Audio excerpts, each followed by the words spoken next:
Hey, what's up everybody? It's Aaron Davison from howtolicenseyourmusic.com, and in today's video I'm going to talk about how to find a good music publisher, how to find a music publisher that you should sign with.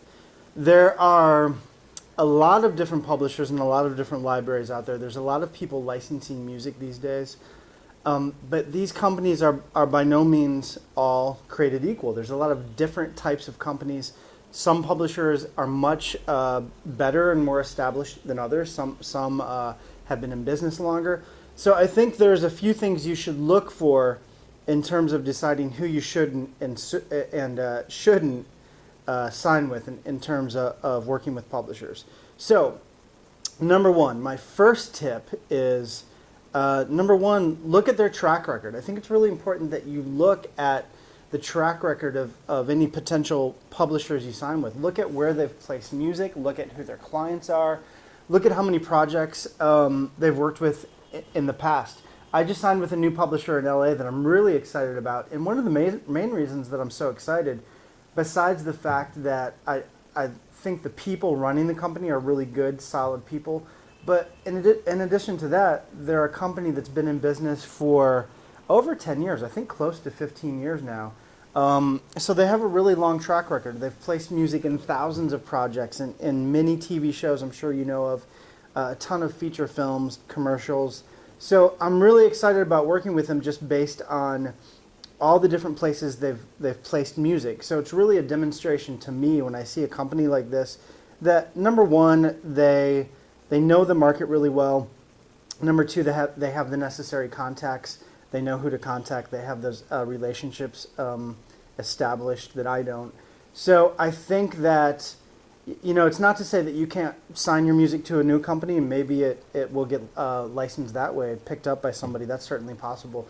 But I think just the better track record the publishers that you work with have, the better your chances of having your music licensed through them. So that's my first tip. My second tip is look at where they're pitching your music. Where are they going to pitch your music? And when I signed, I just signed a couple new songs with this particular publisher in LA, and I don't know all the places they're going to pitch my music, but I have a really good indication of the types of shows and the types of films they see my music fitting into.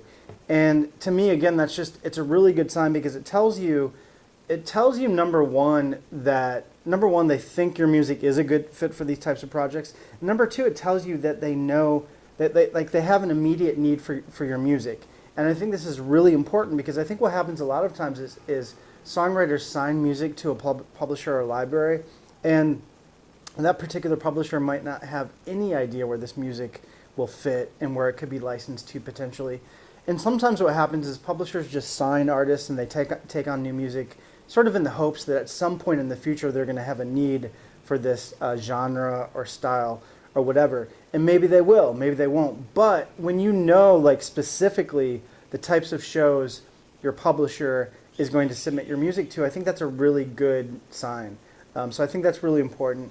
Number three, my third tip is if at all possible, try and meet your publisher in person. Try and arrange a meetup where you can go meet them in their office or a cafe or whatever. I realize this isn't always possible. If you're in one state and your publishing company is in another, maybe it's not practical to get together in person, but I think whenever it is possible, I think it's really important because I think, number one, there's something about sort of a face-to-face, in-person connection that really can't be duplicated online. And there's a lot of music licensed online these days, and of course you can send your music, maybe you upload it to somebody's website online, and it's certainly possible that your music gets licensed that way.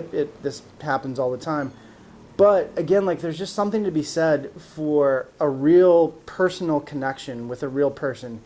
And I think you'll find that what happens, at least what I've found in my experience, is after you meet people in the business in person and you have these face-to-face meetings, your subsequent communication tends to work a lot better. They tend to get back to you more quickly because they know you. There's this personal connection, whereas before you were just this person sending emails that they never really talk to. Again, like, this isn't a requisite. It's not like you're required to do this, but I think if you can, it's really helpful. So this publishing company I just signed with in LA, it was just sort of good timing because I signed with them a couple months before I went out to LA about 3 weeks ago.